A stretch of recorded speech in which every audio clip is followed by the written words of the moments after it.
ഇത് നീ വിചാരിക്കുന്ന പോലല്ല. ഇഴജന്തുക്കൾ സത്യമുള്ള ജീവികളാ. അതിനൊക്കെ ചില നിമിത്തങ്ങളുണ്ട്. അമ്മ എന്തോ പറഞ്ഞു വരുന്നേ? അത് ഷാരടി മാഷ് എന്ന പ്രശ്നം വെച്ച് പറഞ്ഞതൊക്കെ നീ മറന്നുപോയോ? അച്ഛന്റെ കാര്യം. ഇനി കുറച്ചു മണിക്കൂറുകൾ കൂടി മാത്രമേ ബാക്കിയുള്ളൂ. നിന്റെ ജീവിതത്തിലെ എല്ലാ സന്തോഷങ്ങളും അതോടെ അസ്തമിക്കാൻ പോവടേ. അതിന്റെ ആഘോഷമൊന്നും വേറെ തന്നെയായിരിക്കും.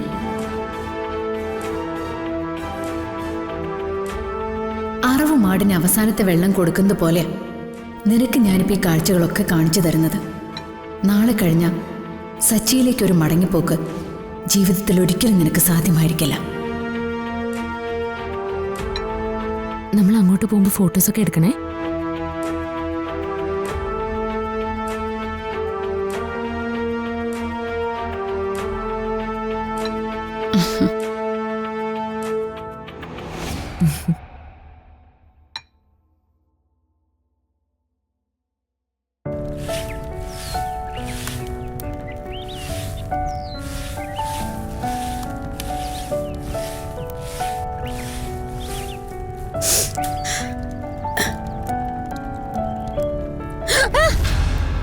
മക്കളെ, മോളെ, ആദി, മക്കളെ, ഇങ്ങോട്ട് ഓടി വന്നേ.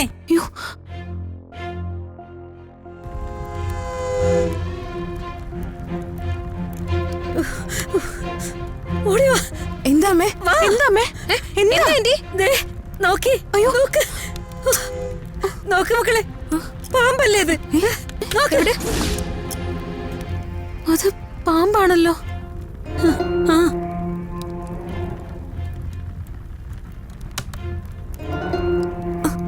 അയ്യോ, ഇത് ചത്ത പാമ്പാണല്ലോ.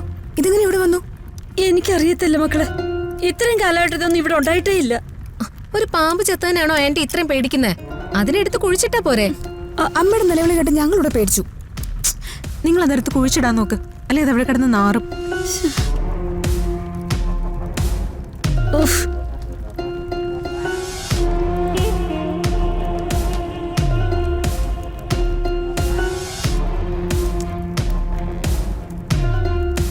അല്ലെങ്കിൽ വാ.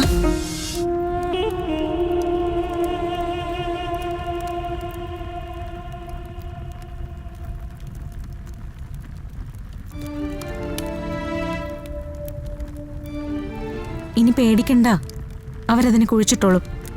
അതല്ല മോളെ, ഈ സർപ്പങ്ങൾ ഇങ്ങനെ മുറ്റത്ത് വന്ന് വെറുതെ ചാവത്തില്ല. അമ്മേ, അത് സർപ്പമല്ലല്ലോ, അതൊരു വിഷപ്പാമ്പല്ലേ. അമ്മ ഇങ്ങോട്ട് വന്നേ, വാ. അതല്ല മോളെ, ഇത് നീ വിചാരിക്കുന്ന പോലല്ല. ഇഴജന്തുക്കൾ സത്യമുള്ള ജീവികളാ. അതിനൊക്കെ ചില നിമിത്തങ്ങളുണ്ട്. അമ്മ എന്തോ പറഞ്ഞു വരുന്നേ? അത് ഷാരടി മാഷ് എന്ന പ്രശ്നം വെച്ച് പറഞ്ഞതൊക്കെ നീ മറന്നുപോയോ? അച്ഛന്റെ കാര്യം. ആ കുട്ടിക്ക് പുനർജന്മം കിട്ടിയിട്ടുണ്ട്. പുനർജന്മോ? അർച്ചന ഇപ്പോൾ ജീവിതത്തിന്റെ 2ാം ഘട്ടത്തിലേക്കുള്ള ഒരു യാത്രയിലാണ്. എന്നുവെച്ചാ? 2ാം ഘട്ടം എന്ന് പറഞ്ഞാൽ ഒരേ ജീവിതത്തിൽ തന്നെ മറ്റൊരു വഴിത്തിരിവിലേക്ക് യാത്ര തുടങ്ങിയതാകാം. ആദ്യത്തെ ജന്മം അവസാനിച്ചു എന്ന് തന്നെയാണ് എന്റെ മനക്കണ്ണിൽ തെളിയുന്നത്.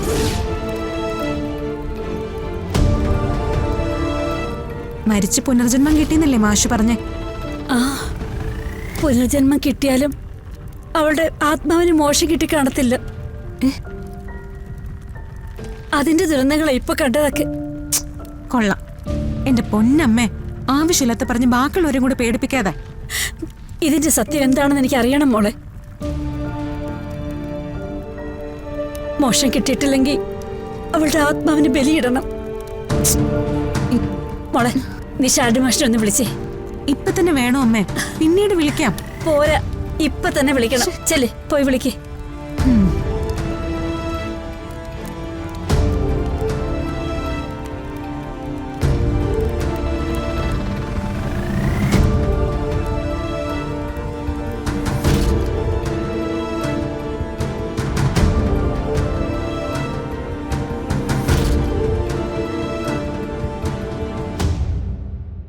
അമ്മ കിട്ടുന്നില്ല.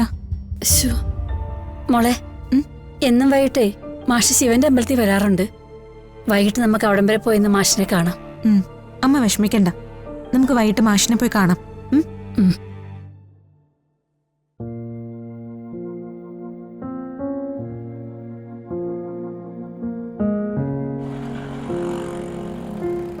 ഇത്രയ്ക്ക് മോശമായിട്ട് സംസാരിക്കുമെന്ന് ഞങ്ങൾ ആരും കരുതിയില്ല.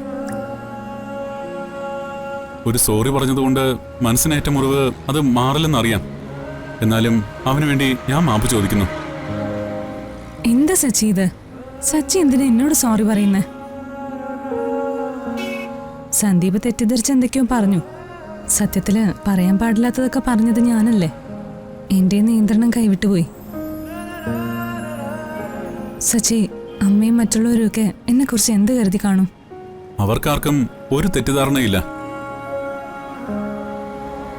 സന്ദീപ് വക്കീലിനോട് അങ്ങനെ പെരുമാറിയതിലുള്ള വിഷമം മാത്രമേ ഉള്ളൂ. അമ്മ തന്നെയാ വക്കീലിനെ വന്ന് കാണാൻ ഇപ്പൊ എന്നെ ഇങ്ങോട്ട് പറഞ്ഞു വിട്ടത്. എന്നാലും സച്ചിയുടെ രണ്ടാം ഭാര്യ ആകാനും എനിക്ക് നാണക്കേടില്ല എന്നൊക്കെ അവരുടെ മുമ്പിൽ വെച്ച് ഞാൻ വിളിച്ചു പറഞ്ഞില്ലേ? അതൊക്കെ സന്ദീപിനോടുള്ള ദേഷ്യത്തിന് ആ സമയത്ത് പറഞ്ഞതാണെന്ന് എല്ലാവർക്കും അറിയാം. പക്ഷേ അതുപോലെ അല്ലല്ലോ ഞങ്ങളെ രക്ഷിക്കാൻ വന്ന വക്കീലിന്റെ അഭിമാനത്തെ ചോദ്യം ചെയ്യാന്ന് പറയുന്നത്. സന്ദീപ് മോശമായിട്ട് സംസാരിച്ചപ്പോ എനിക്ക് കുറച്ച് വിഷമം തോന്നി എന്നുള്ളത് സത്യമാ. പക്ഷേ ഇപ്പോ സച്ചിയുടെ കുടുംബം മുഴുവൻ എനിക്ക് സപ്പോർട്ട് ചെയ്ത് നിൽക്കുമ്പോ ഞാൻ വേറൊരാളല്ല, ആ കുടുംബത്തിലൊരാളാണെന്നാ ഫീൽ ചെയ്യുന്നത്. അതിലെനിക്ക് സന്തോഷമുണ്ട്. ഇതൊന്ന് പറയാൻ വേണ്ടിയാ ഞാനിപ്പോ വന്നത്. സച്ചിയുടെ അമ്മയുടെയൊക്കെ ഉള്ളില് എന്നോട് ഇത്രയും കരുതലുണ്ടല്ലോ, എനിക്കത് മതി. സന്ദീപ് അവന്തികയുടെ കയ്യിലായിപ്പോയി. ഇനി എങ്ങനെ അവനെ അവിടുന്ന് രക്ഷിച്ചെടുക്കുമെന്ന് എനിക്കൊരു പിടിയുമില്ല. നിങ്ങൾക്കെതിരെ ഉപയോഗിക്കാനുള്ള ഒരു ആയുധമായിട്ടാ അവന്തിക ഇപ്പൊ സന്ദീപിനെ കൂടെ കൂട്ടിയിരിക്കുന്നത്. അത് തിരിച്ചറിയുമ്പോ സന്ദീപ് താനും മടങ്ങി വരും. എന്നിട്ട് ഈ പറഞ്ഞതിനും ചെയ്തതിനും എല്ലാം അവൻ സച്ചിയോടും അമ്മയോടും ഒക്കെ മാപ്പ് ചോദിക്കുകയും ചെയ്യും. സത്യത്തില് ഇപ്പോഴെനിക്കൊരു സമാധാനമായത്.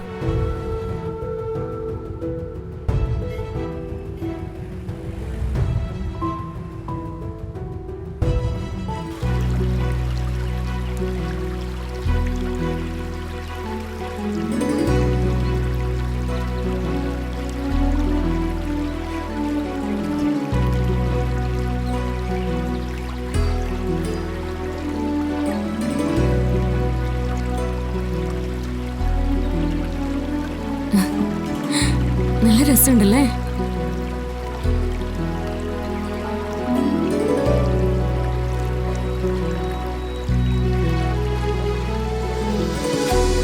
എന്താ ഭംഗി അല്ലേ?